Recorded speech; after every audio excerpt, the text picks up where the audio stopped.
A wonderful good morning, everyone. My name is Dominika Schope, and I'm really very, very glad to welcome you at the ZKM. Not only the partners of smARTplaces and from all over the Europe, but also guests from other European countries, such as Greece and Turkey. And it's also a special pleasure for me to welcome guests from South America, like Brazil and Argentina, who will join us today, as well as from Japan. I would also like to extend warm greetings to all those who are unable to be here today and tomorrow will be following us over the next 2 days on the live stream.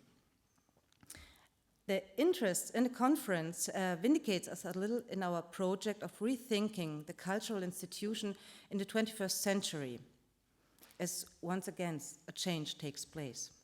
How must the institution position itself as not to become lost in the age of digitalization and the enormous flow of information that washes in over us every day?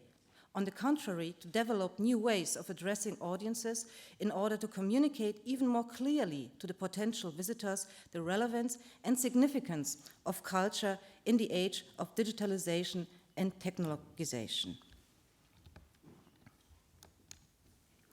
The digital transformation of society has begun. Products and services are becoming increasingly smart, and trade fulfills our wishes even before we know that they are.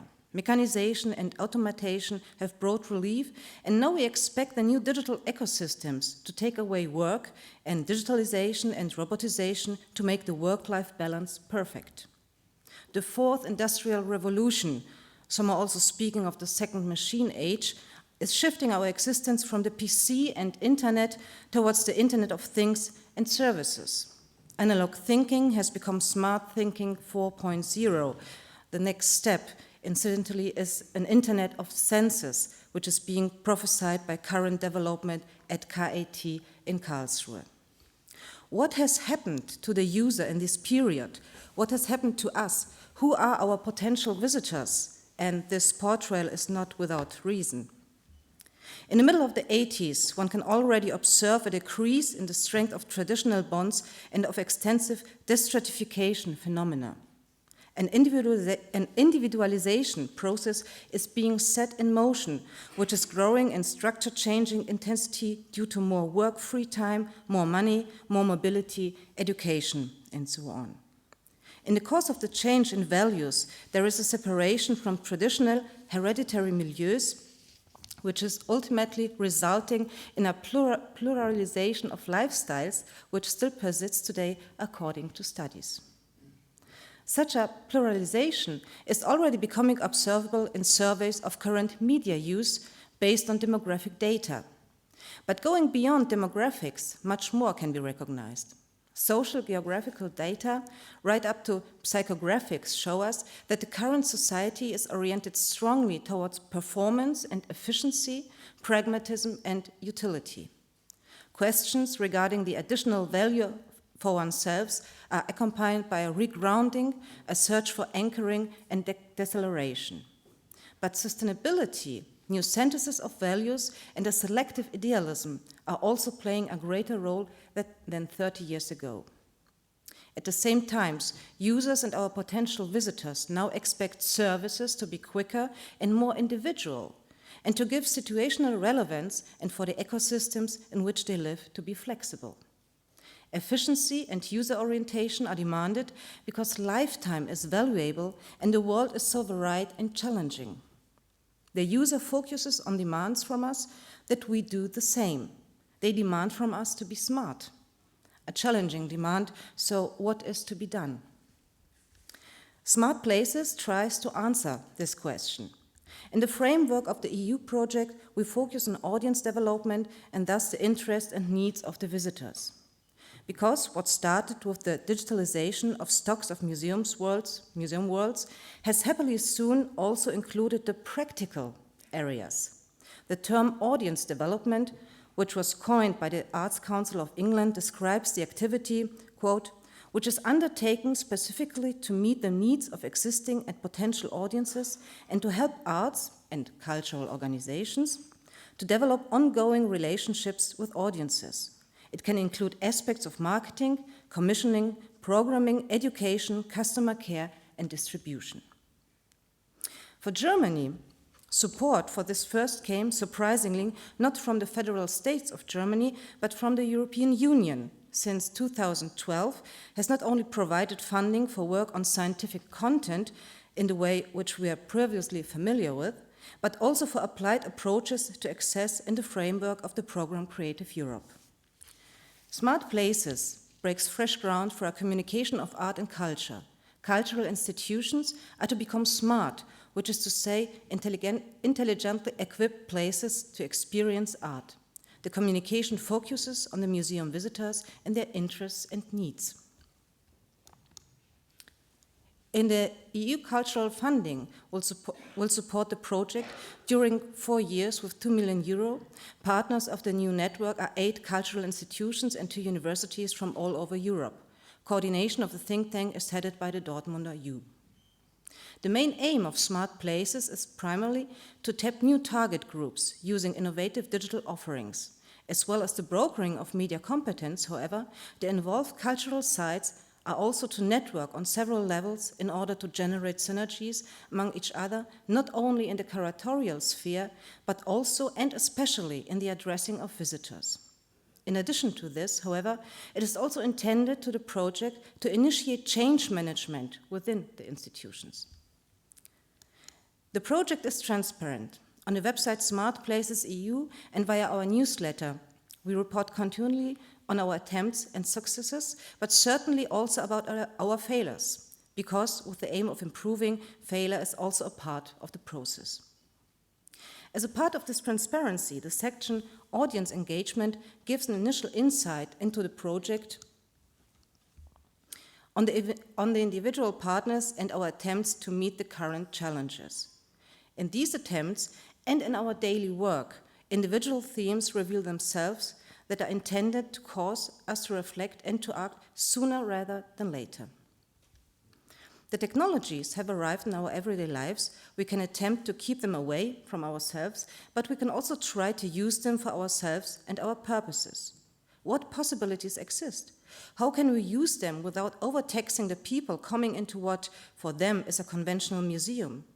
Should we not work on integrating technologies as obvious possibilities and introducing them to the visitors, the people interested in culture, instead of distancing ourselves from them? Because, after all, we are meant to be places of contemplation? What could intelligent use be like? The artists have been working on this for a long time, even if there is not infrequently room for improvement in the technical execution. They reflect new technologies and/or use them as media. What can we learn from this for the application of the media for addressing visitors? What can we transfer and how? And how should we build sensible and elegant bridges to make access easier and to perhaps also reduce inhibition thresholds? We at the ZKM have not infrequently had the opportunity to learn from artists. It was an artistic augmented reality application for an exhibition which was created here in 2011 and which represented an impetus for the initial engagement in marketing. When we talk about artists, then we must then immediately talk about curators, who sometimes perhaps do not have the visitor and their access possibilities sufficiently in mind. After all consideration, one thing becomes especially clear. The interaction between curator, management, and marketing has to become stronger, perhaps even to be created in the first place in some cases. We have to work on our own structures here. The present key phrases are change management, breaking up of silos, and flat hierarchies. If we do not change internally, we will hardly be able to change outwardly. We have to learn to further educate ourselves. We have to dare to enter new territory and leave the comfort zone. You are already doing this, you are here. By the way, in business, it is certain for 90% of companies that digitalization has changed many companies substantially and is making a major contribution to the creation of value. CEOs are assigned a significantly less important role than it was the case even in 2016. Reason? The focus is no longer just on strategy, but instead the emphasis is now on implementation. Certain forms of daily business will not change so quickly, and nevertheless, we have to find new methods and approaches for freeing ourselves from the old structures. But let me prevent any misunderstanding. It is not just technology that will be important and that we are talking about. People normally talk about human resources, but I would prefer to talk about the resourceful human in the 21st century. Art education is based on the analogous power of people, social and creative approaches that cannot yet be taken over by machines and that are not likely to be taken over in the near future. Roboter can now make it possible for us to see an exhibition when we cannot leave the house. This has probably been demonstrated most clearly by Van Abbe. But yet the robot needs a middleman by its side, even if it's just to add humanity. We do not want to get over-enthusiastic about technologies here, but we do want to look reality in the eye. Conversation and nice chit-chat is not longer enough. We have to talk about the target groups. If we want to formulate it more peacefully, the interest groups. How do we find about them, apart from encountering them in our institution? Who are the people who like and follow us on the networks or perhaps give us a poor rating? If we cannot survey them in our institutions, how can we otherwise reach them effectively? How can we approach them? How can we meet them, awaken their interest, cause understanding? Of course, storytelling is an established and proven method of addressing people and can certainly also function with the watering can principle. But don't we want to know who our listeners are? How can we address them? E-commerce is reacting consistently to this development and is proceeding according to the motto psychographics beats demographics. Using big data, quantitative data is evaluated in order to register the customer's current life situation as accurately as possible and to be able to forecast their next purchase. The data is collected, compiled in complex databases, analyzed in order to address the right person with the right content and the right time, and to carry out successful retargeting. Cultural institutions do not possess this dynamic data, simply because it's not requested anywhere. And even if we had it and could carry out such an analysis and such retargeting, should we do it? If culture considers itself in its role of cultural leadership, we should rather act as a corrective and ask ourselves what is necessary and what is vital for guiding potentially interested people to the cultural content.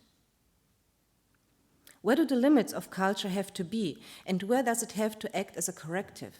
So let us talk about open data, about the possibilities of extending to the operational cultural sphere in order to be able to benefit in a useful way from gathered data with a clear aim of cultural mediation. The themes named here oscillate around one point and bring us to the initial question. How can we be smart and convey to our potential visitors the utility that they are seeking in culture? SMARTplaces Innovation in Culture, the title may appear grandiose. We are not trying to reinvent the wheel, and we will not change our institutions overnight. But we face major changes and challenges. We have to change ourselves. As product development is oriented towards business on the market, we should orient ourselves towards society with great consistency. In this first of 3 conferences, we want to touch as many current topics as possible. We have had the idea of producing a manifesto, or perhaps a plea, or even an algorithm for the cultural institutions of the beginning of the 21st century. During the next few days, we can work out its features, set our initial points, and establish connections. It is certain that this manifesto, or plea, or whatever, which might at the same time be capable of representing guidance for institutions, will not be completed in 2 days. 2 conferences will follow, and this one specifically our concerns in further detail. Because it is not least at all a matter of the meaning of culture in 21st century and the question of the cultural leadership of society. So let us negotiate about what a smart place can be, what its elements and requirements are.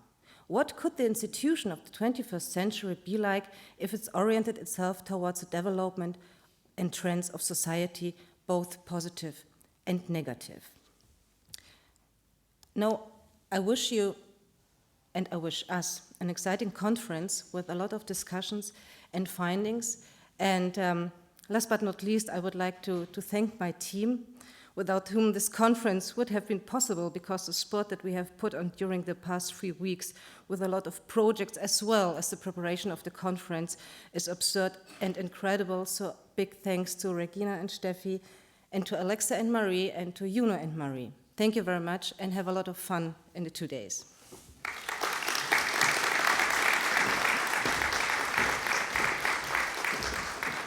So thank you very much, Dominika, for this very interesting introduction. You can hear me? And a very warm welcome from my side. I'm Regina Hock. I'm working as well at ZKM at the press department. And I want to give you some remarks on our app we produced, Experience at ZKM, which you should download, and where you can find our program of the next 2 days. As well as a map from the different with the different sites at ZKM, where you can find the different workshops, as well as the Wi-Fi, which is open here in the Media Theater. If you want to Twitter or if you want to follow us on the social media, you can use the hashtags IIC18 and smARTplaces EU and innovation and culture. And our editorial team is very is in here, and you can follow up the social media discussion. But let us begin or start with the first panel, where we want to discuss if we really need a manifest. Dominika already said it, or should it rather be an algorithm or a plea? And I would like to invite you here in the first rank to join me. It's Daniel Neugebauer, who's working for the Van Abel Museum in Eindhoven in the Netherlands. He's head of the marketing department, and he's very much interested in inclusion issues. And he is as well part of the smARTplaces project, as well as Jasmin, who is from Dortmunder U, the leading organization of smARTplaces project, and she will lead the Barcamp, which will develop the manifest, the possible manifest. Then we have Martin Adam, developer who is since 2006, I think, who developed very early on augmented reality features, and who's very, please. Who was one of the first person developed AR features. Then we have Justus Hermann. He describes himself as a radio socialized author and producer. He has a known company which is called Accident Labs, and he's working in the field of art criticism and art production, as well as mediation. And he did over 100 of features for radio broadcasting stations such as Deutschlandfunk or WDR. And then we have the fifth person on the panel, who is Oliver Rack. Oliver Rack is a central pioneer in the area in the field of open government for the consolidation of innovative capability and the resilience of state and community. And he is very active in the research and implementation in government labs. So you have to explain us what are those gov labs. At all administrative levels, from the EU Commission level to municipal administration, with the main goal really to empower the citizens. And I think this is a really good parallel to our topic we are discussing in the next 2 days, how to empower our audience, how to power our visitors. And the question is very big. We want to discuss here right now.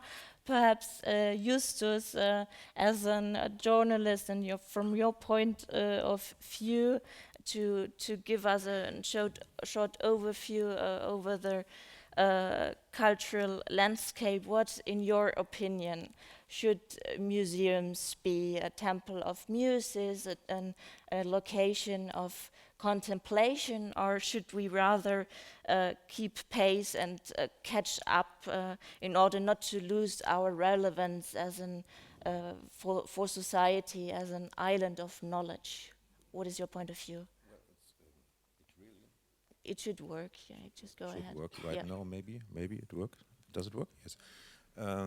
Well, it really is a big question, and I think, well, from my point of view, I work as a journalist and as a mediator in museums sometimes, and I try to work with the techniques and the means of radio journalism in the institutions, and on the other hand, I see the radio stations which have more and more difficulties with the art world, because the art world, I think, has and the cultural institutions, they should really focus on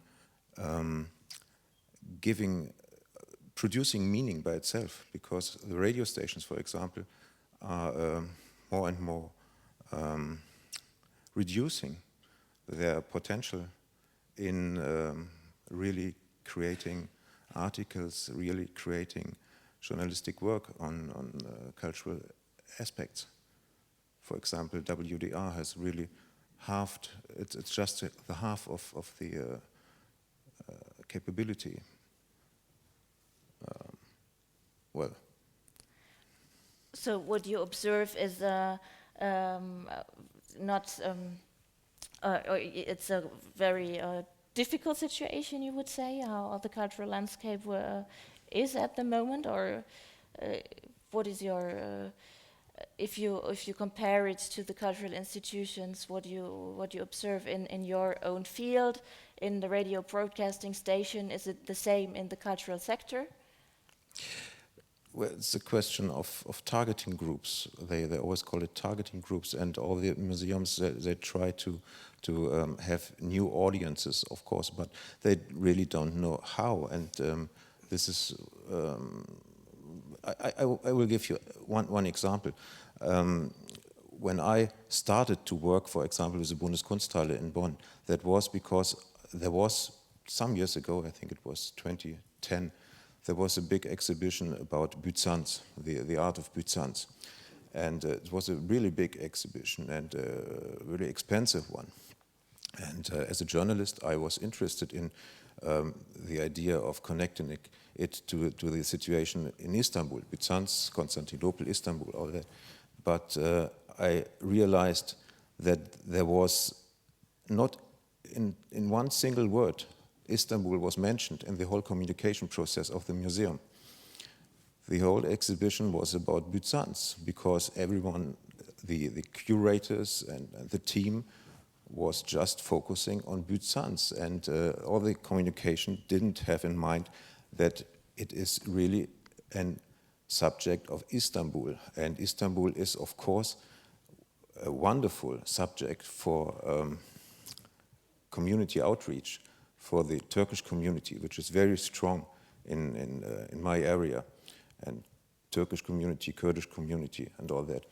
And they totally forgot about that. So this I considered as my task to go inside and work with radiophonic techniques. I produced a soundscape of Istanbul, for example, and I invited some years ago, they were called intercultural communication agencies. They should do the communication with postcards and podcasts even in the communities. So, well, what I want to say is, yes, there is a big problem in the cultural institutions, because they don't. Sometimes they don't know really who they could reach and how they could transform their exhibitions to make the potential living.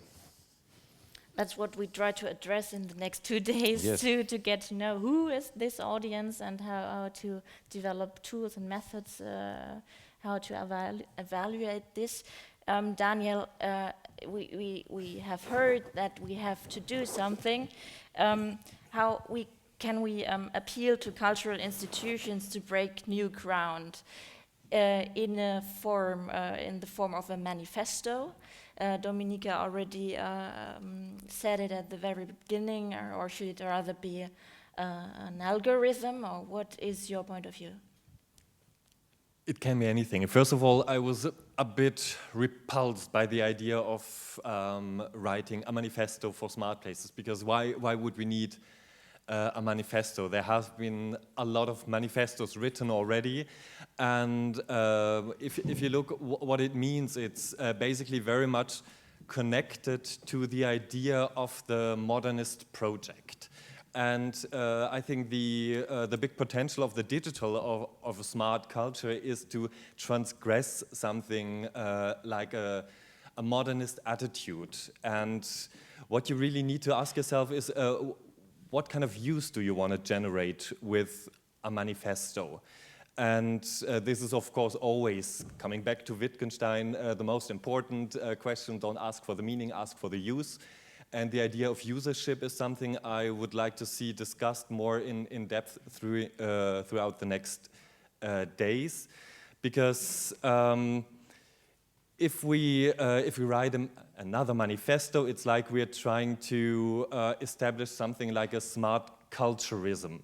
And if I'm in conversations with people from the cultural world, or especially from the world without, it's I can say that smart culture is very much associated with something that is market-driven. And we as cultural institutions, of course, need to claim the opposite position and find methods of resistance. So maybe we don't need a manifesto, but what we definitely need is an attitude and a very explicit political positioning in what we're doing. So a smart culture is not just a translation of what we have done before, but opens up windows to new ways of interactions, and also to, hopefully, new political utopias. Utopia, wow, great goal. Yasmin, Nothing less. As you are leading the Barcamp Manifest, what would you respond? Do you agree with Daniel? Well, I agree definitely, especially to the attitude point, because I think we need to find an inner attitude of how do we want to work. So, but I think on a practical level, this is the most important thing. So, especially if you think of developing something together, we should think of good local practice and not of best practice, which means basically we have the challenge, I think, on a practical, let's say, work level, that everything is developing so fast. We are talking about digital disruption. Everybody, if you're working in that field, sometimes have kind of an overkill. So how am I supposed to deal with that? And what we need is, or what I need in my daily work is, so how can this be adaptable and scalable to my actually local environment? Because Dortmund is a different city than Munich is. People are different there. My institution is different than other institutions are. So if you have a small city museum, you talk about the different setting of human resources even. So it has to be scalable, and it's not about developing strategies, really, I think. It's basically about setting how can we have a sustainable environment to ask the right questions and find our local answers, which fits to our local communities. And this is something that I feel is really missing right now in the cultural sector. We talk a lot. There are already a lot of manifests around that, of course, you can work with on a philosophical level, on a political level, but it doesn't fit to my institution in Dortmund. So what tools do I get so I can develop it for myself? I don't need others to develop this. I need to develop this with my local audience. Can you give us some examples of sustainable tools, for example, which have to be developed within the smARTplaces project, such as the app, for example? Maybe tools not in forms of, let's say, technology, because this is changing rapidly. And an app can be sustainable if the thing behind is sustainable thought. I'm thinking more, not maybe behaviors, but really capacity building within the institution. And this means we don't need new people, and we don't need more, what's the word in English, Stellen, more personal, for example. What we actually need is the freedom for people or for our colleagues or for myself to develop and to actually build up this capacity. And for this, you basically need training. So how do you offer an agile working environment where people can learn, where they can fail, and where you can prototype? So you don't have to develop everything really big. So from, okay, now I develop an app, and this will take me half a year, and it costs 40,000 euro. This is too big. So how can we prototype on a small, scalable level where we can try, where we can fail, and then next time we do it better or do it differently?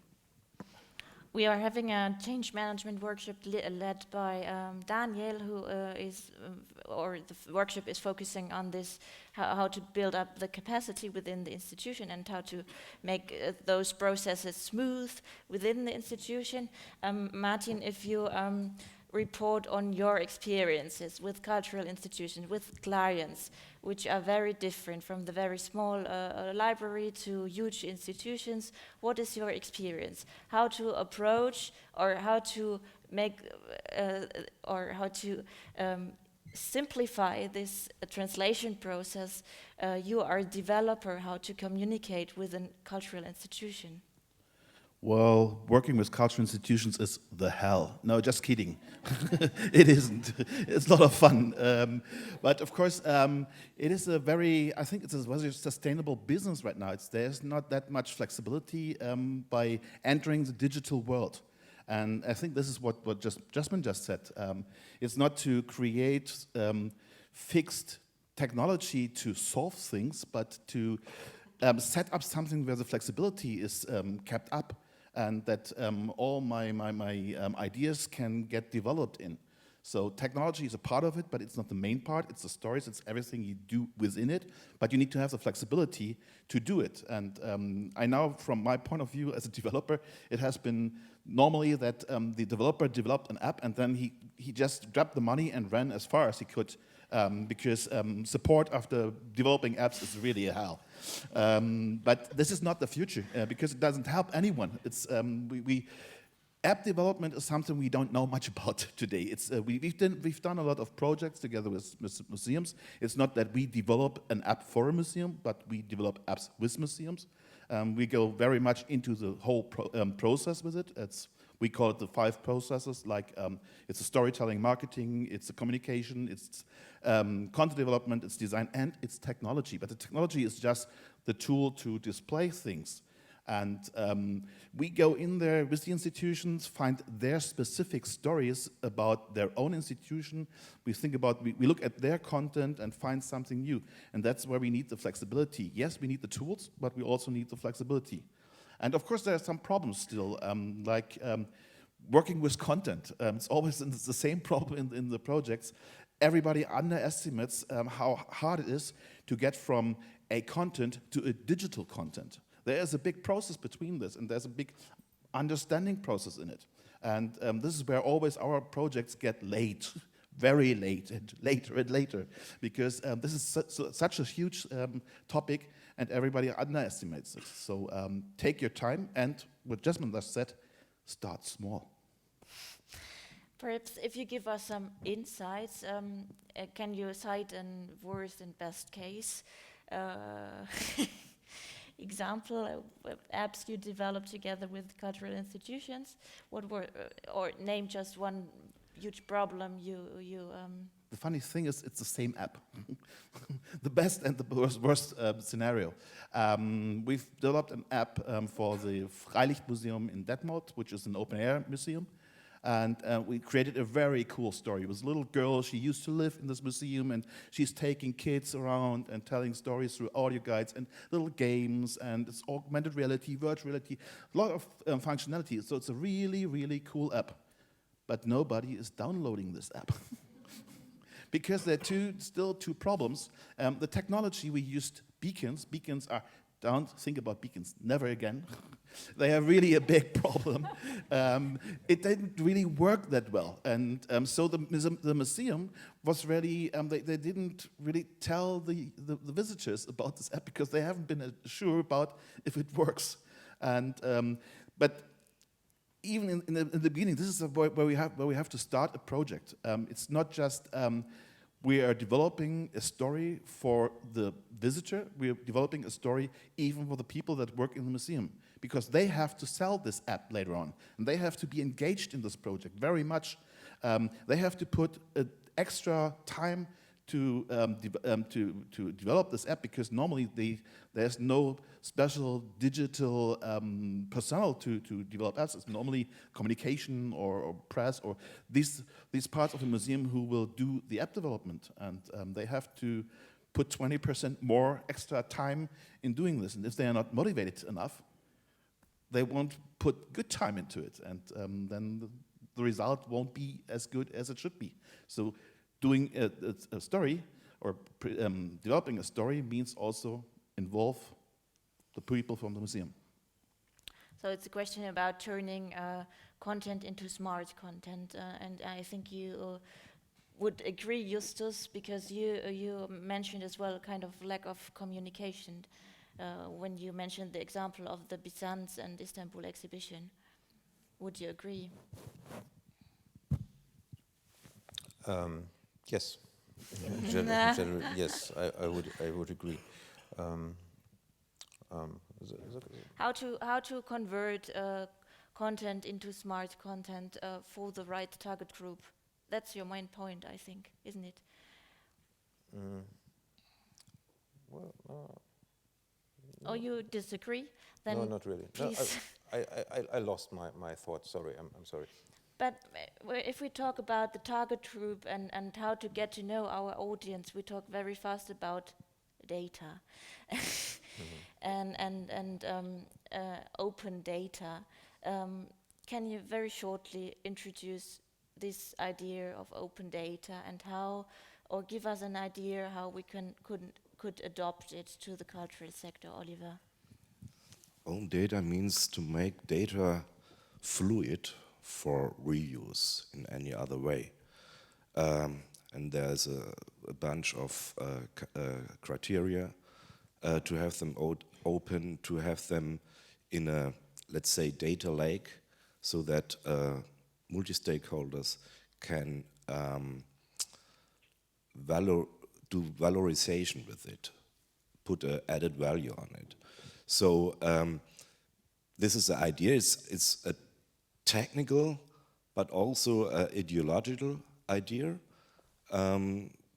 to deal with data, and this is in Europe, especially in continental Europe, a special topic, data, because there are a lot of fears, and there is also the scenario that other geographies on the world has more competencies and has more data.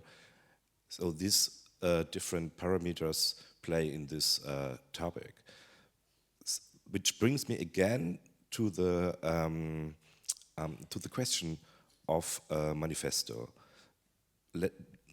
We shouldn't overrate the word manifesto. I see manifesto as a processual tool, so that we can find an understanding what a stakeholder collective needs, what attitudes are involved, what are the visions, so that you have something in your hand. And this doesn't mean that is, we call it in Stein gemeißelt, that is fixed, so it's more a dynamic way. But there is a need, because there, for example, in the question of smart cities. What are smart cities? This began 10 years ago with a strong industrial technical view on what a smart city is. And now there's so much different views, so there is a need in collectives to talk about and to fix it a little bit. What are we talking about? And can we take this from our table when we need it, and to find our orientation again, and to, let's say, develop it further, to evaluate, not evaluate, to do, it's like a manifesto of an evolutionary manifesto. That's what I think about that. So kind of process we have to kick off today and tomorrow, for example, but to continue and continuously develop further this paper. Yes, but the understanding is very important, that there's an understanding. The things are so multiple in its meanings that in a collective it's more than ever important to have understanding. Mm-hmm. To try to find the most clear understanding out of something. Yasmin, would you like to proceed with the working group to perhaps create this kind of understanding? Yes, definitely, and maybe if I may add, I think the question is, there always can be also a decision against something, but this means that I understand what I'm deciding about, and I think this is something that is still missing in the cultural sector, the understanding of it, and then for me as an institution, or even for me as a staff member, to make a decision, yes, I can work with this or not, but yeah, this is definitely missing. So I would be happy, so if I may invite now everyone, not everyone who is here, because this would be a little bit too big, and there are another great keynotes and actually coming up. But I'm happy to be your host, and Daniel is also joining, so that we actually discuss and find a way how we can create such a manifest, an algorithm together in an agile process. And this will be open, because we would like to develop this over the next 3 years, since there are 2 other conferences to come. So it would be great if you would join me today, or us today, to help us and actually make the kickoff or the first step in developing it together. So I think we meet at 1, right? I think so too, yeah. Yes, so actually now there are some great keynotes coming up here, and I would be happy to meet you at 1 in the Open Code exhibition. You see there a little table with a very fancy thing like called, what is this Microsoft thing which is up there? It's a touch screen. A Microsoft Hub, very fancy. So we got the best equipment to develop this together. So technology is not a problem in development. It might just be us. So please meet me at 1 p.m. At the Open Code exhibition. Okay, thank you, Yasmin. I think we have to go deeper into this data topic, Oliver, because I think this data should as well be part of the manifesto. And I think in cultural institutions' mind is often this fear and how to draw boundaries, how to interact with data, and what should we know and what could we know. So please continue with this keynote of Oliver, and I hope we can better understand what possibilities we have to identify this visitor data, and how we can initiate as well in the cultural sector this change that comprehends data as a central resource. So please, Oliver, we are very much looking forward to your keynote, and we can join the audience again.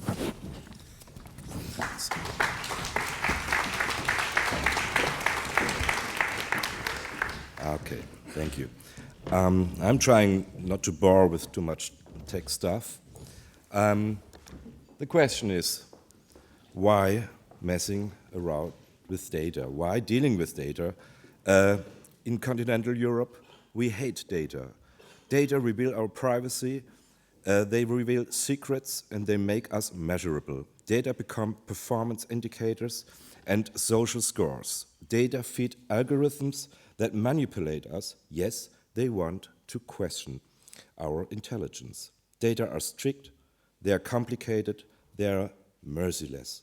Data is the oil of the digital industrial complex, the tool of secret knowledge, an elite of mathematicians. Resist the beginnings. So why the hell messing around with data? It's as simple as it's inevitable. Data are human, a need for our human intelligence. We created them from the laws of nature. They are food and you need it. If tech does feed it, you should eat it. So let's take the challenge and meet them positively, according to our values, before others do. Data for good. May the math be with you. With data, you can plot complexibilities, the many interdependencies of a complex system like a city, for example. The challenge and our aspiration to manage cities as well as they can be managed has increased. If you want to save resources and increase sustainability, the human capacities alone are no longer sufficient. Climate and sustainability goals have only a flick of a chance with the support of mathematics. Such a monitoring can be seen here in the model of the London artist dancer, who visualizes the interaction of sensors and actors in real time. Data show systematics hidden in large amounts of data and long-time series, connections that you would never discover otherwise. Like the graph from the project Spiegel Mining by Daniel Kriesel. He wrote a bot and let it download Spiegel articles for years, 100,000, one of the leading media in Germany. Now he can do great things with data. Here he has shown the commentability of various topics in the course of the past years. And in addition, he sorted this attribute in regards of topics. Interestingly, it shows the fact that this quite discursive topic, Israel, is almost completely blocked from commenting. The certainly no less discussable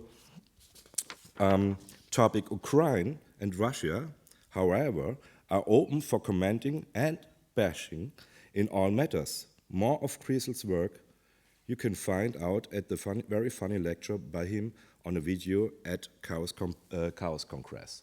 You see how this was the last 3 years, especially when the migration began. They increasingly shut down the commenting opportunities. With data, you can learn something, especially if they can be explored interactively, with own filters, buttons, with context information, by mouse over, and so on and so forth. I call this datafication. Also an important topic for journalism, which is in charge more than ever to convey complexities in an easy, fast, and cross-medial way.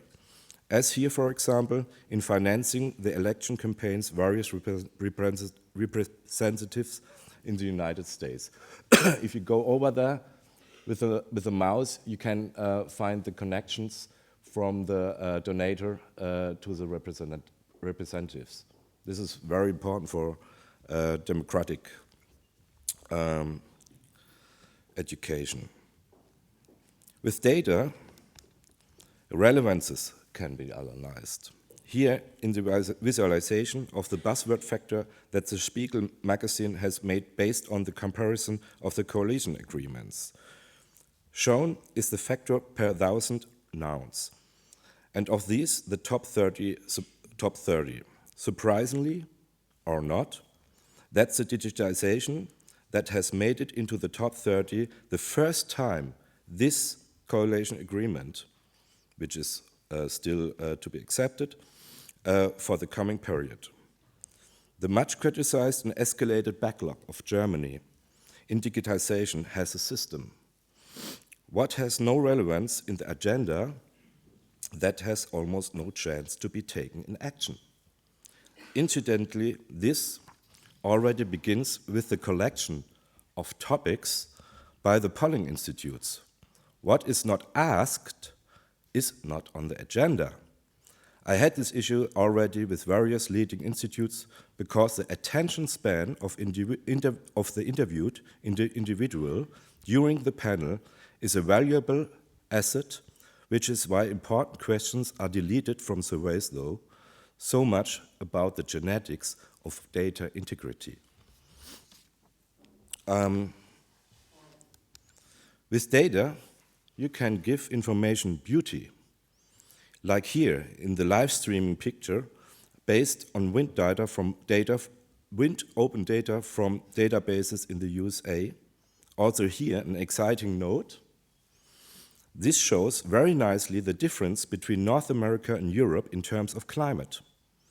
While here in the North American picture, the air can flow from north to south across the continent due to the vertical shapes of the mountains, like the Rockies and the Appalachian in the east.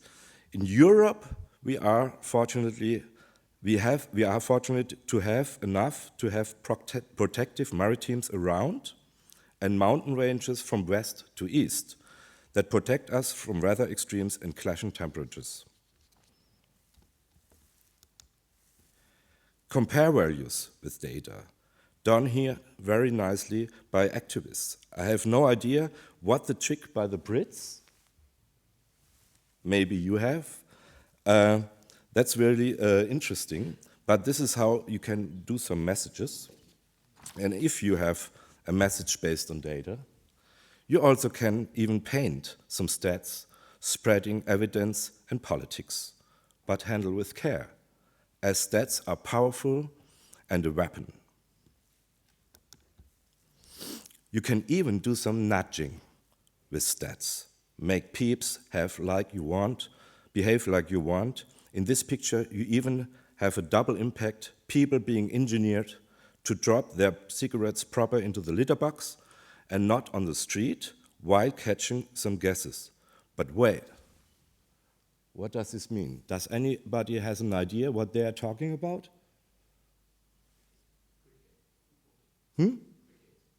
Yeah, I didn't know. That was really funny, but there is a lot of incentive. It looks like a lot of incentives, so the people that are being nudged very good. So create some knowledge nobody needs.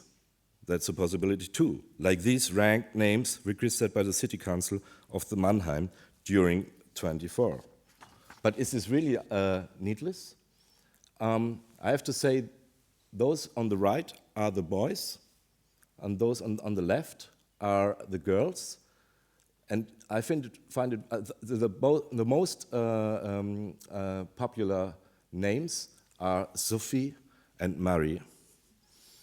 But what I find more interesting is, why is this popularity on the boys' side, this linear, and why do we have these outliers by the girls? So this is where research begins, when you do some data plotting, and this is how data-driven journalism works.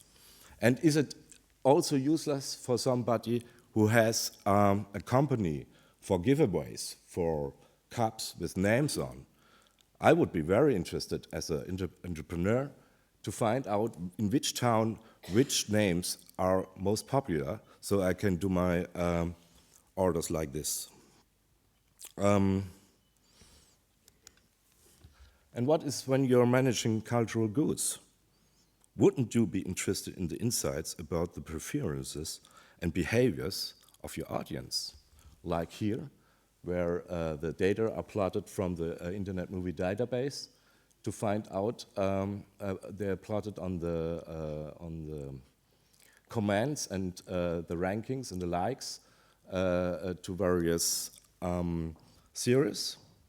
And so you have the House of Cards, and this is how you can shape a little bit your cultural output, like that.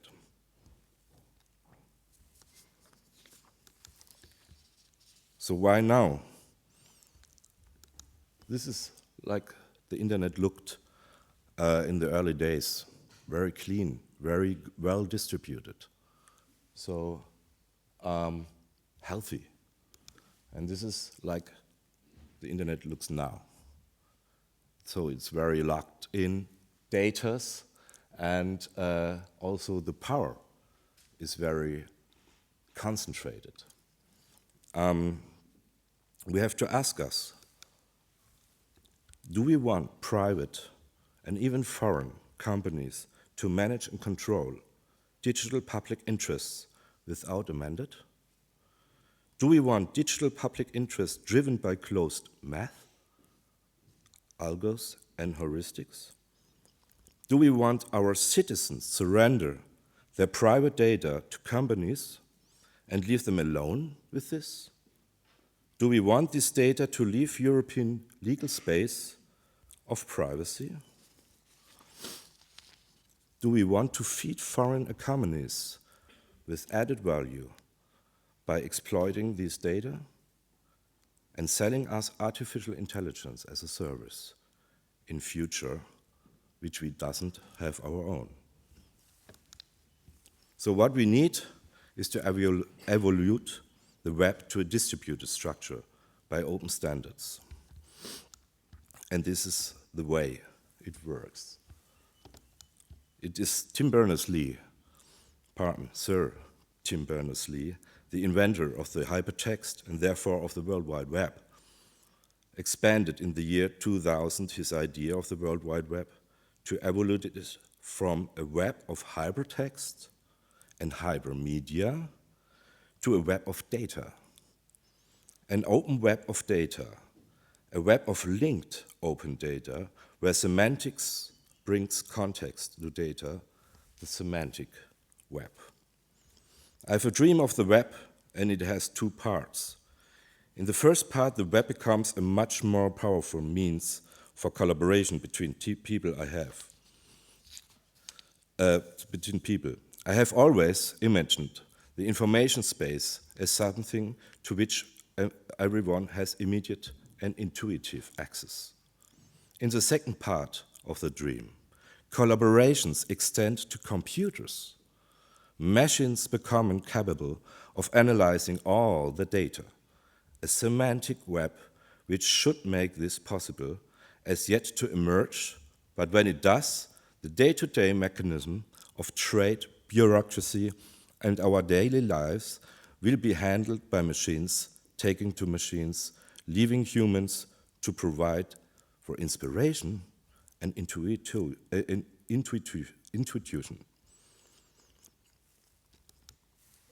This is how the semantic work grew in the last 10 years. Reason is the RDF scheme, to describe data and link them by machine-readable descriptions. You even can embed this in HTML and XHTML.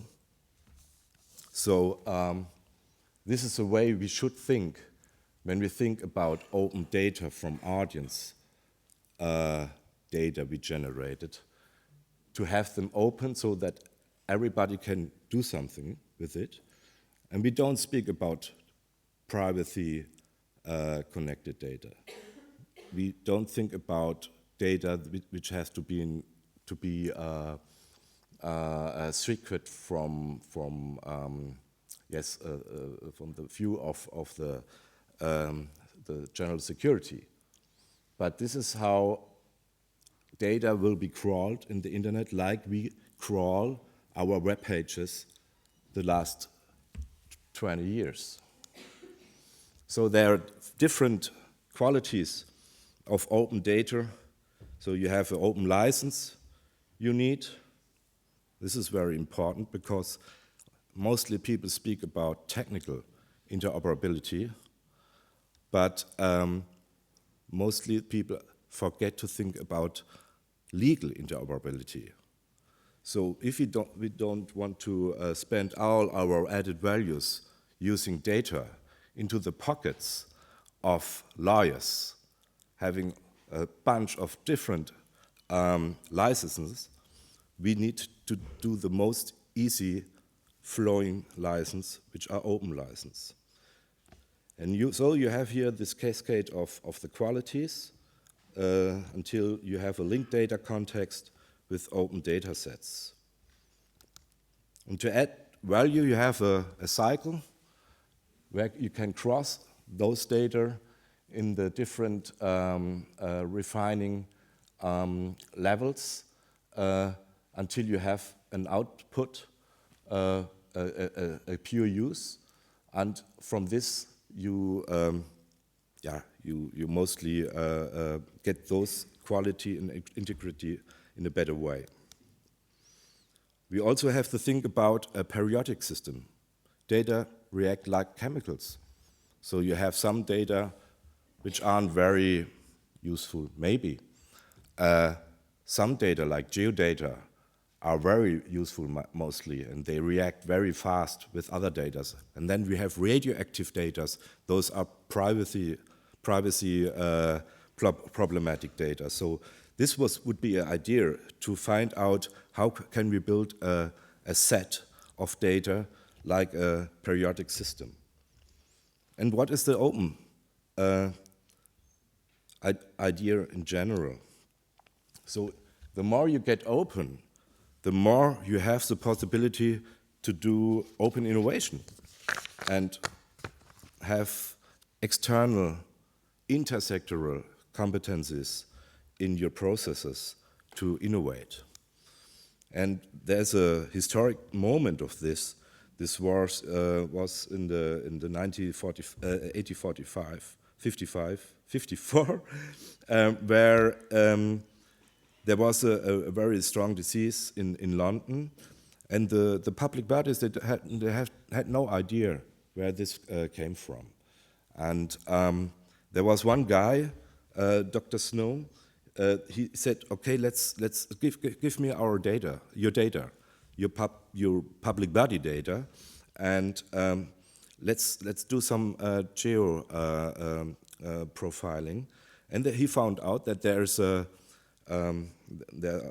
a lot of cases around a pump, a Brunnen, and that there might be a problem. So it was like this, that there was the source of the disease. And you have this nowadays is the same way, like here in California, somebody mapped the data, the stats about mental illness, poverty, and the distribution of psychiatrists, and found out that this doesn't make sense. So the psychiatrists are there where the rich people are. The most mental illness is there where the poor people are, and this doesn't match. So you have somebody who is from the civil society showing this up to the public bodies. Currently, we are finding out what can be, how are the indicators built, what data are needed for the SDG goals of the United Nations, and there's also a 2030 Watch tool from the Open Knowledge Foundation, which collect this data so that we as a civil society, as external, have a view on the progress reaching the sustainable goals. In Heidelberg, for example, with open data, we did this, that we found somebody at the university who has the maths for routing in an accessible way for people who are handicapped. And this is the way Google shows the routing for pedestrians. And this is the way you have to take when you're handicapped and on a wheelchair. So we are building this and got the money from the Ministry Interior of Baden-Württemberg. And also we are currently starting a project to bring together cultural data, also repros from public domain arts, and transport data from the public transport, and data from touristic to have a routing, like when I have 8 hours time with kids and it's about the Baroque time, epoch, you can say, give me a route, where can I find what, in which museum, in which point of interest, somewhere in nature or somewhere is connected with the topic of Baroque epoch. So this is the way we think about this. Now we have, we're targeting for 3.5 million. Now we have 120,000 for a study how we can set this up. So open data is a must, and this is very important because to have really a fluid system of working data, you need the methods and the measurements, consensus in this collective. You have, you need also then the open standards for that. You need the technical interoperability, you need the syntactic interoperability, the semantic, that what I told before, is very important, and of course the legal interoperability, so that you have the most chance to get some added value from your data. Also, open data in the license and reuse view is now law. It's a law by the European Union, which has been adopted by the national laws. It's called the Public Sector Information Reuse Directive. In Germany, it's made to the, it was adopted to the Informationsweiterverwendungsgesetz. You have this in different, in all member states now, which allows everybody to reuse data from the public sector, from the license perspective. And this is why Europe is one of the main driver of open data, because they know that there is that we have to build our own digital added value system with our European values, and to build up a digital single market. So there are a lot of funding instruments also coming from European Union attached to open data. And the third is, we even don't know what is the ownership from data, especially those data which are generated in interactions, and this gets more and more data generated in interactions. So they are not materialistic, definitely not. And they are nor a creation of art. So what are they? They are still examining and researching what they will put data as a good, what kind of good this will be in future. That's the main, a main question for handling with data in general from the view of a copyright issue. And so I leave you alone now with this, and wish you a nice conference. Thank you. Thank you very much. Thank you. Oliver, please Okay. stay on stage, because we have time for rapid Q&A, because now we have to relate it back to cultural sector. In one slide, I've seen the CLAM data, open gallery, library, archive, museum data. Can you precise on this? Those are, Please just take one micro. Yeah. those are the data, the reproductions of data of artworks in museums and libraries, and only the data are meant which are public domain, where the creator died 70 years ago before releasing them, and this is one topic why the Public Sector Information Reuse Directive has been relaunched to put this in focus, that this data from public museums should be made reusable when they are scanned. So you assume open data is a source of innovation? But in my point of view, I see this innovative thrust primarily on the part of developers, or in my point of view, who can develop new interfaces and applications on the basis of public data, but what is the benefit for the visitor, for example, to give or to lead to a transparency of his own data? Concerning the open GLAM data? No, not concerning, but let's come back to the cultural sector. Okay. We try to open up data so that not only the institutions have to innovate, so that they have very easy partners to innovate. So you can't expect that in the institution everybody has this bunch and this lot of ideas that are demanded and expected in these times of transformation. So the best thing is to open up and to find out, has somebody else an idea to do something with this data? This is very important. And this is how enterprises did it the last 15 years with their open innovation, that they said, okay, the whole Google system is mostly an open system that people see, okay, this is the open source, the open code, so we can do an application with this. Maybe it gets into Google, maybe it's our business case to attach it to Google.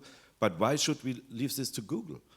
Why don't we build up in Europe our own ecosystems, open ecosystems that innovation can be attached themselves?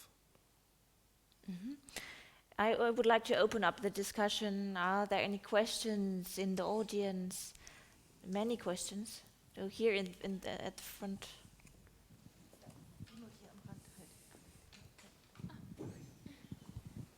Hello.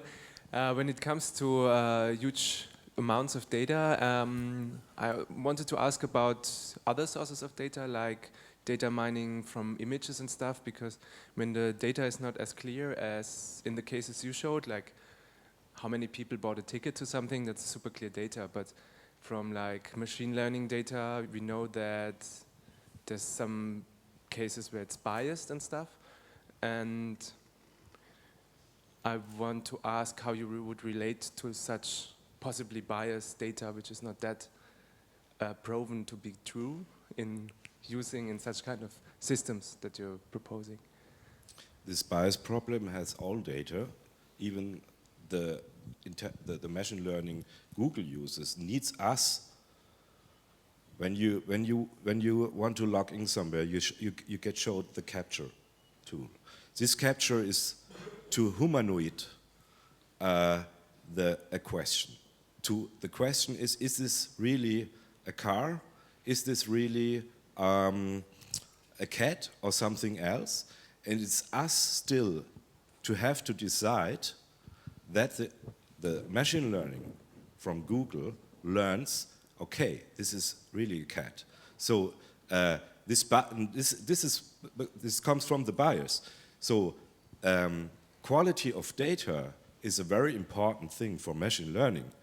And therefore, maybe one of the best benchmarks are those data when it comes to statistics, which are from the public sector, because they try their best to deliver quality data.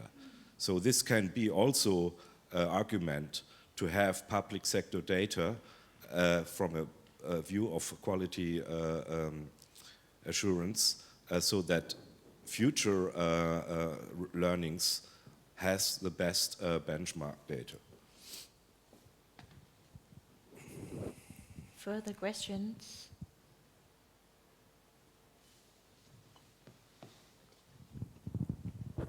So, Oliver, if I understand your presentation right, it was a kind of a plea, right? So if you, to the cultural institutions, so if you would like to, well, to engage with data, so go for open data, right? Yes. The reason behind it, is it because we are becoming more and more smart? So we have a lot of smart applications. The cities are becoming more and more smart. So if we want to have still the connection to other infrastructures, we have to deal with open data to make it possible, right? Yes. This would be, in my opinion, the best way also to have a dynamic in this, because we have to deal with data, because other geographies, other macroeconomics or macroeconomists do it, so we have to do it too, but with our values. That's important. So this is the way to do it then. But we can't ignore the topic of data, and it's interesting when there are a lot of fundings and grants going out these days in Germany, especially when it comes to enterprise or to economic developments of cities. And mostly the cities, they say, okay, we do autonomous driving, we do this, we do that. But to build up economy in a city which are that is specialized on data economy and platform economy, I don't see in Germany. There's in Berlin for sure, yes, but this thinking in can we do something in platform economy or data economy? I don't see so much here. So there must be more a data culture. But I think it starts right now. I mean, you described one project in Heidelberg, I think. Karlsruhe is starting also with this. So there is an application produced right now which should enable people living in Karlsruhe or coming to Karlsruhe to connect and to have this service you just described. I think Martin Sierold will talk about share the data, so or share your data. And I think he will have will make a plea for to cultural institutions to share their data to enable themselves to benefit from the visitors, from the knowledge about their visitors. So I think there are a lot of fields in this open data topic which are not really discussed yet, right? Yes, sure, and especially when it comes to open government data, I see government in future. It should much faster innovate, because people are expecting this, and people need trust to government, because in future the government with the public value DNA will, for us, be a very important pole of stability, of resilience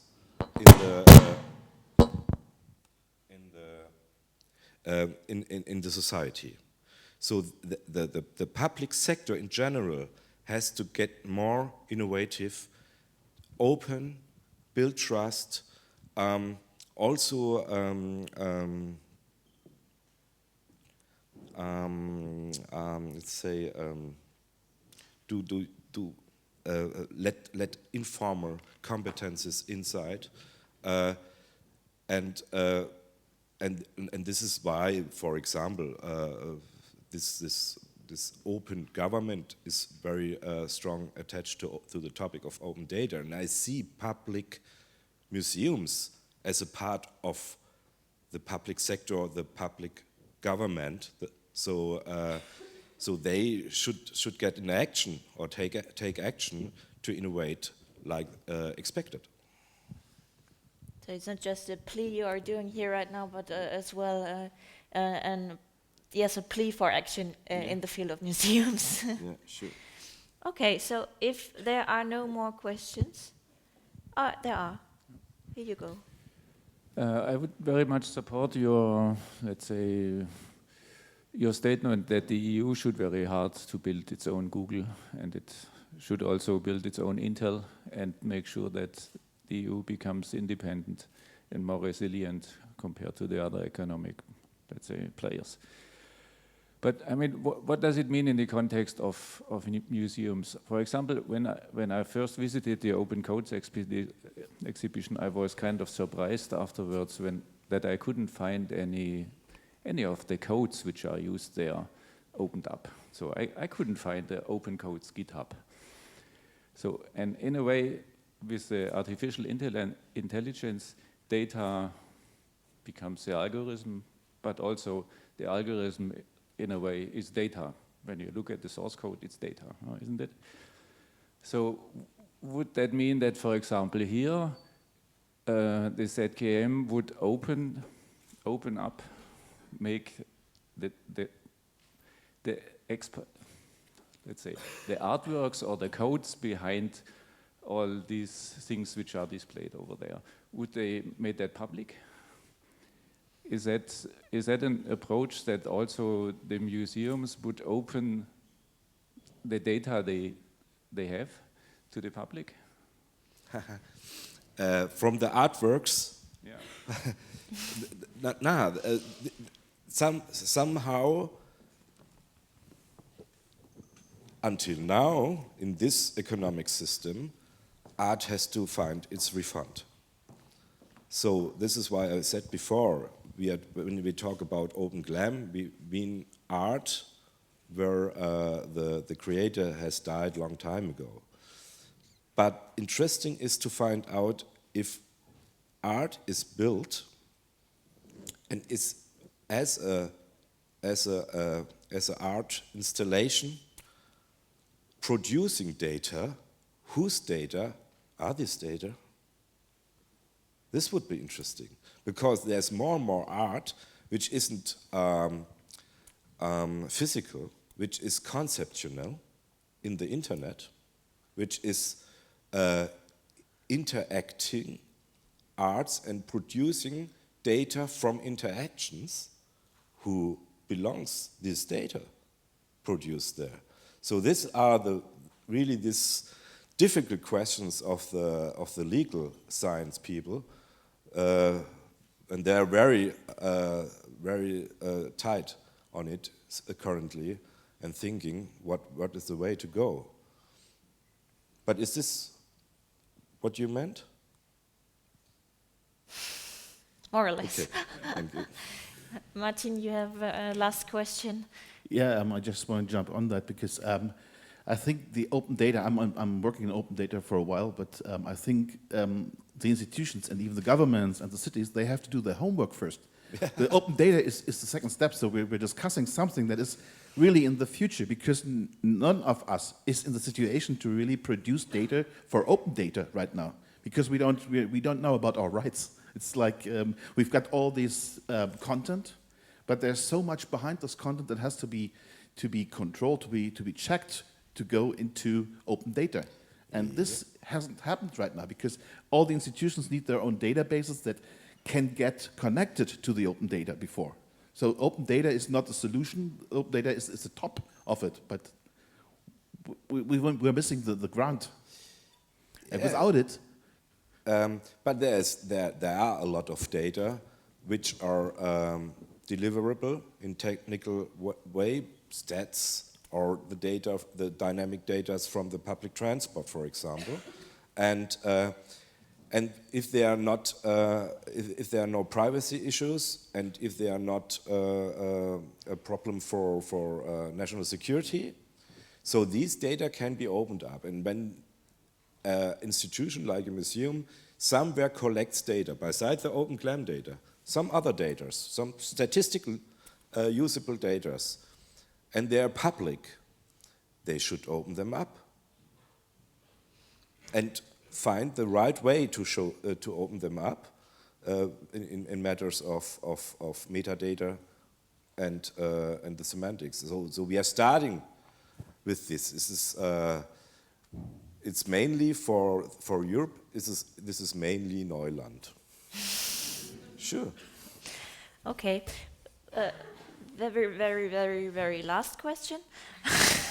We are working as an information on the machine readability of our website at ZKM, which could be a first step.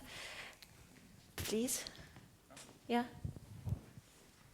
I just wanted to remind you that on Saturday there's an open data day, and there will also be a workshop at the ZKM on that topic. Nice, great. Okay, so thank you very much. We will have a short coffee break, and afterwards we will listen to the keynote of Michela Magas in 15 minutes. So see you later. Ja, einfach anlassen.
and the project registered over 5 million impacts on social media.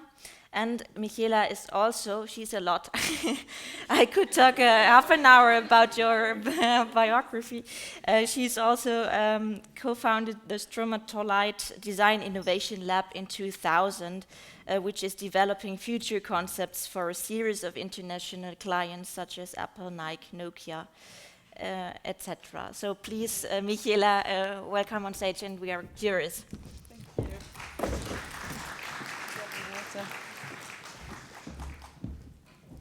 Thank you for this long and very generous introduction. And it's a great pleasure to be here because we have lots of people in our community who have been residents. Well, some of them have been residents at ZKM, and lots of people have collaborated or have visited or have studied or something. And basically, I keep hearing about it, and I keep hearing how great it is, and some fantastic feedback. And it is really, really wonderful for me to finally be here. So thank you for this invitation. It was so very generously described. I am the founder of something called Music Tech Fest. It is a beast, basically. It's something that has been running off, and it's been more one of those things where you're trying to hold it back and you can't, and it's just basically just running ahead of you. And then you're trying to keep up with it, and you keep trying to kind of raise resources, further more resources, kind of create more kind of methodologies and things to cope with it, and basically answer to its needs. And it's a community now of over 5,000 innovators globally. And what it has taught me, and I was very interested in the conversations this morning, some very interesting points being made, that it has taught me that we were in fact mentioning modernism and 20th century attitudes, and rather than bringing industry into the gallery, what it has taught me is that we are now, and you know, if you think about it, it is actually logical. It's the networking revolution. It's not the digital. The digital is just the railway tracks. The networking revolution has allowed us to go as artists and occupy all areas of human activity. So we've gone out of the gallery and gone out and done that. And what Music Tech Fest does is gathers this tribe of people who do this, it seems, by default. And this is also why I think that the current coding exhibition, the principles behind it here at ZKM and the approach is actually absolutely right, because what it does, it actually doesn't turn the gallery space into something that is a static exhibition, but it is rather a gathering. And this is something that has really been very much at the forefront of where our community operates. If I may have the screen, please, from, if you can switch over.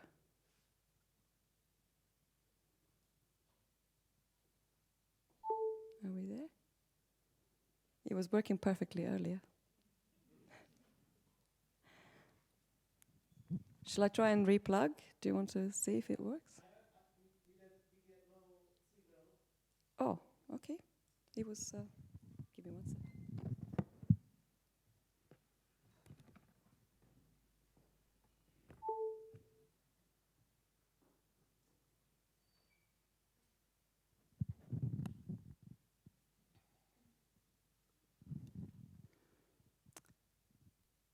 We were plug and play 10 minutes ago. And then it classically happens on a live stream. This is one of those pieces of technology, you know, projectors. Because anybody kind of not had problems with projections?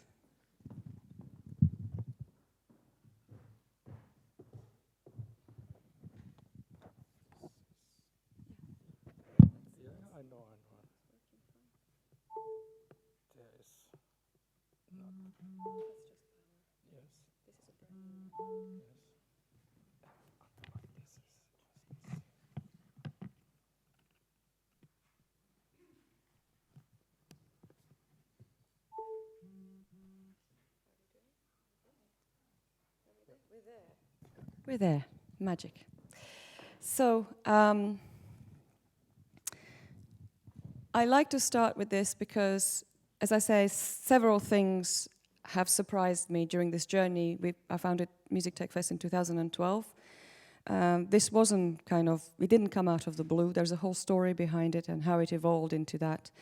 But since founding it, so many things have surprised me. And to be honest, we are so full on working 24/7 that you don't actually notice what's popping up around you. And then something like this happens, which was during the last month of Obama's presidency, he was asked to curate an edition of Wired magazine, and he chose Future Technology Frontiers.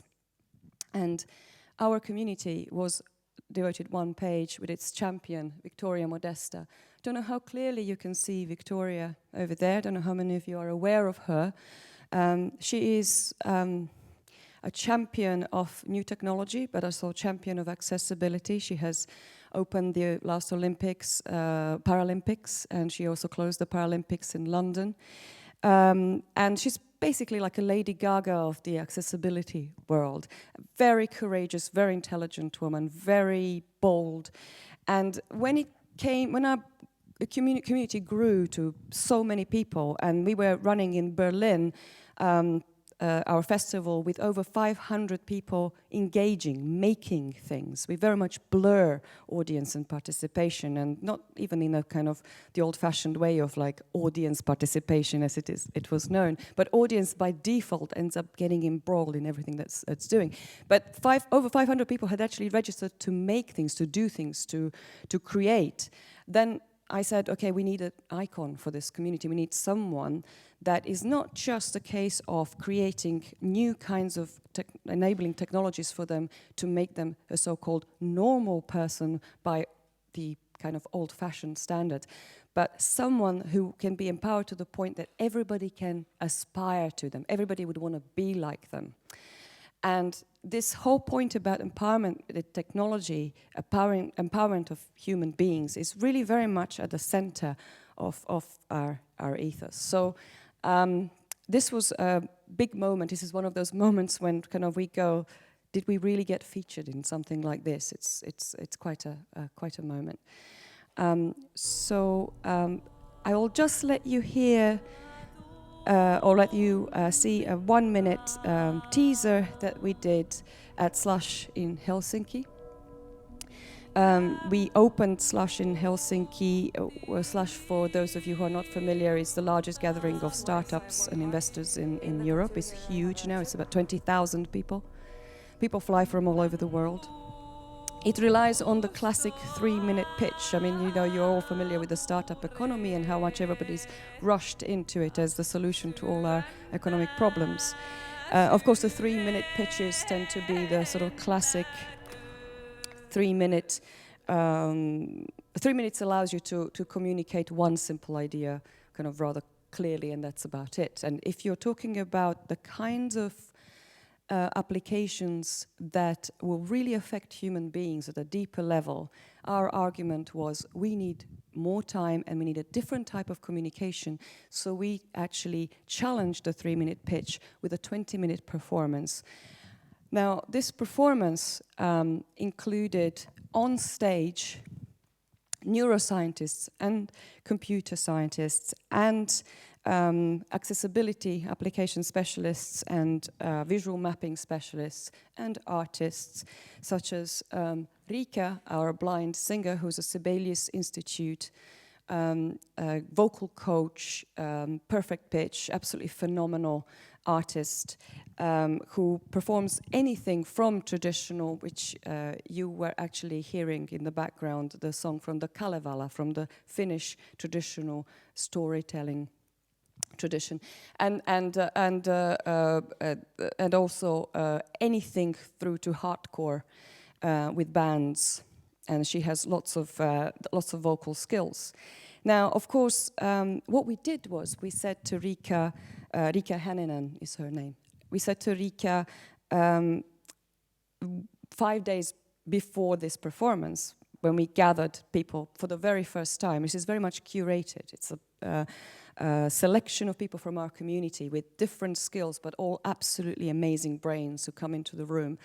And in 5 days, or rather 4 days plus 1 day for rehearsals, everything gets cooked up in those few days. We all then approached Rika and said, okay, what is important for you when you're on stage, when you're trying to communicate with audiences? Well, she said, well, to begin with, I actually don't know how the audience feels. I can't see them. I don't understand. I don't know how they're reacting until I get the final applause. And of course, the first thing we did was something very simple. We actually wired the pulse of 3 audience members and transmitted it to her. So that so we got volunteers, and we thought that people would not volunteer, because bear in mind that the VIP audiences on the opening night of Slush are investors predominantly, and you would expect investors to be there to network and not to pay attention to what's happening on the stage. It turned out that everybody was into it, like in a really big way. Everything hushed and everybody was focused and everybody was taking photos and tweeting it. When we said we would like some audience volunteers to come on stage, there was so much of a rush that we actually had to literally reject people. We only had planned to wire 3 people. So 3 people were wired for Pulse and transmitted to Rika so she could feel and she could create communication with her. And this is Yasmin Izdrake. She is someone who founded Play-Centric Industries and something also called Collaboratory, which was a very early concept of joining the people from different disciplines together in a makerspace. She has been engaged with museums on a regular basis, currently working with Tekniska in Stockholm. She has founded laboratories, for instance, for EA, the big gaming company. She has run maker events for the Gothenburg Science Fair, etc. Really accomplished artist, performer, and cross-disciplinary, sort of basically polymath, and a cyborg, our resident cyborg. She runs our lab, one of our labs, and basically a performance lab in Berlin was co-run by her and Peter Kern. And she is a resident cyborg. So she has 3 RFID implants. We call it now geek punk. We started experimenting with this idea of geek punk in 2014. It's another kind of natural evolution of the stuff that was coming out of our community. One of the implants is in front of her heart, and it triggers the idea of a video that was recorded of her heart. And we used that in the performance. And she's also someone who is incredibly outspoken about this new field where we merge our human capabilities and our digital capabilities, and she did the first cyborg pitch to the European Commission as part of our engagement during the event that was organized by Moedas' team for the future of European research on the 3rd of July last year. And she definitely stirred the room, which was full of 700 VIPs, and it was very much talking about openness. And about the fact that, for instance, in her case, she is someone who has been, she had to be analyzed for cancer. There was a suspicion of her being very ill at one point. She was admitted to hospital, and she was treated really, really badly because she was accused of messing with the hospital equipment, with her implants, while she's actually doing something that's perfectly legal. First of all, the implants that she has are legal and safe. And the reason why she has them is not purely as an artist and experimenter, but also because she has a particular psychological condition where she has never been able to scream or sing.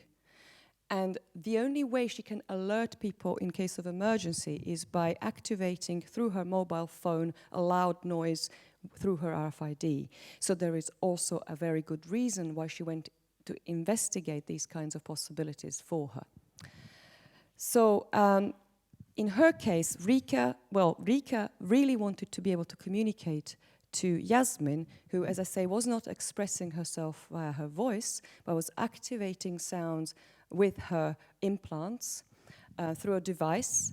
And Rika wanted to be able to create a dialogue. So again, Yasmin is also an accomplished dancer, and her movements were being communicated via vibration to Rika. Now this is the video that was being triggered from the chip in her heart.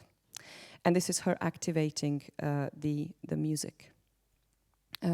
Now, the one thing that, I mean, I keep saying we have jaw-dropping moments. This that you see here is Rika being fitted with neurofeedback device, a neurofeedback reading device. And the one thing we really wanted to do was to see if we can allow her to express herself in other ways, of course through her voice and through devices that were made especially for her to be able to distort her voice without having to navigate menus or press too many buttons, which was developed by our accessibility designer who I'll mention later. This is us being featured on national television in Finland. When they heard about what we were doing, they came down and interviewed everybody. On the second day of the lab, and this is the thing that happens with us all the time, in bringing all these people from different disciplines together, and then this knowledge exchange is absolutely phenomenal and absolutely miraculous in our crowd. We just get these jaw-dropping moments, and I can never tell you what it will be, but there's always one. And on the second day, the people in our lab were being trained to operate the musical scale using neurofeedback. The system that was adapted was from clinical trials for people who have anxiety attacks. You create a visual feedback loop from the brain signal so that you can recognize when the brain pattern changes and you can start to train to control it.